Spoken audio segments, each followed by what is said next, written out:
आप सभी को मेरा नमन। साथियों, जो भी मैं वार्तालाप आपसे करता हूँ, कहता हूँ, वो सिर्फ आपके लिए नहीं होती, वो मेरे अपने लिए होती है।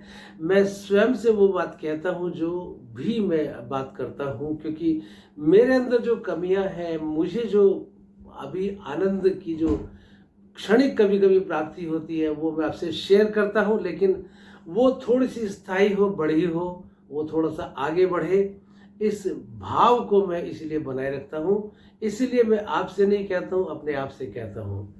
आज का जो विचार है वो है, एक दिन ऐसा आएगा, न कुछ लेके आया था न कुछ लेके जाएगा, एक दिन ऐसा आएगा हैया ही रह जाएगा। ये हैया शब्द मैंने यहाँ की जगह हैया प्रयोग किया। हैया मुझे अच्छा लगता है, पता नहीं किस भाषा का शब्द है हैया आजा। तो जो भी है जगत में वो सब ईश्वर का है।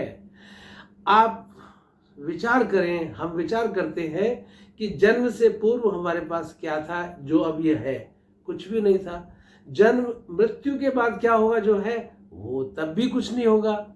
तो हम इस मैं के चक्कर में क्यों अपने मान को, पद को, प्रतिष्ठा को, धन को, संपत्ति को, साधनों को अपने दिमाग में भरें कि ये सब मेरे हैं, जब है ही मेरे नहीं है।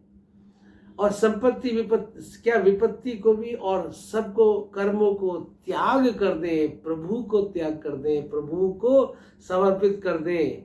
सभी जो भी हमारे पास है, जो भी हम कर्म करते हैं, तो प्रभु को हम समर्पित करते चले, तो एक समय ऐसा आता है कि धीरे धीरे पाप मुक्त अनुभव करते हैं। ऐसा समय आता है कि धीरे धीरे अहंकार न्यून होने लगता है, कम होने लगता है, अहंकार शून्य होने लगते हैं धीरे धीरे। और ये कभी कभी तो ऐसा घटित हो हमारे जीवन में, दिन में कभी कभी तो ऐसा अनुभव करें हम, इतनी गहराइयों से इस चिंतन को लेके जाएं कि जो था, जो है वो नहीं था, जो अभी है वो नहीं कभी रहेगा। तो इस बात को हम अपने दिल की गहराइयों में, मन की गहराइयों में लेके जाएं कि जो भी जगत में है, जिससे मेरा संबंध है, वो स्थायी है ही नहीं, नहीं है। सोच के भय भी लगता है, सोचते भी नहीं है, इसी कारण से कि ये सब ऐसा हो सकता है क्या?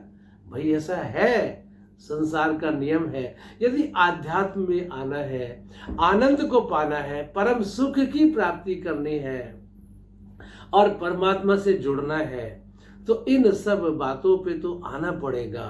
क्या कि जो भी संसार में है, जो भी देह से इसका संबंध जितना भी है, वो सब अस्थाई है, परमानेंट नहीं है।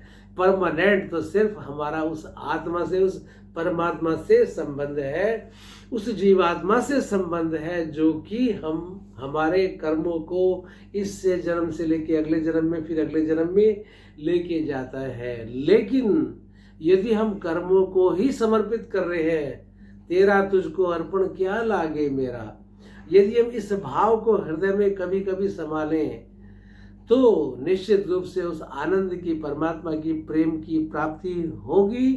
परंतु इस बात का स्मरण रखना होगा क्या कि ये जो कर्म है, चाहे अच्छे हैं चाहे बुरे हैं, सभी उसी के हैं। और कहीं किसी को हम लिख के नहीं दे रहे, किसी को मकान आपका जो है, जो आपका सब सामान संपत्ति है, उसको आप लिख के किसी को ट्रांसफर नहीं कर रहे, और नहीं भी करेंगे, वो तो ऑटोमेटिक ही होना है, अपने आप होना, एक समय ऐसा आएगा।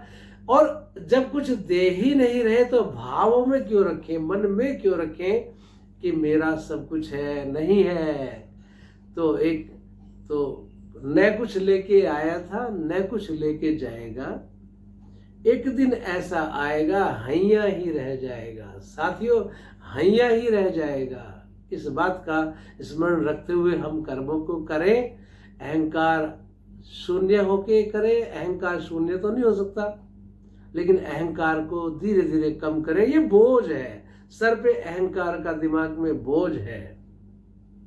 इस बोझ को धीरे धीरे हल्का जैसे जैसे करते रह जाएंगे, वैसे वैसे प्रभु की प्राप्ति हमें दर्शन हमें होने शुरू हो जाएंगे, आनंद की प्राप्ति होने शुरू हो जाएगी, आध्यात्म से जुड़ने लग जाएंगे। ओम शांति शांति।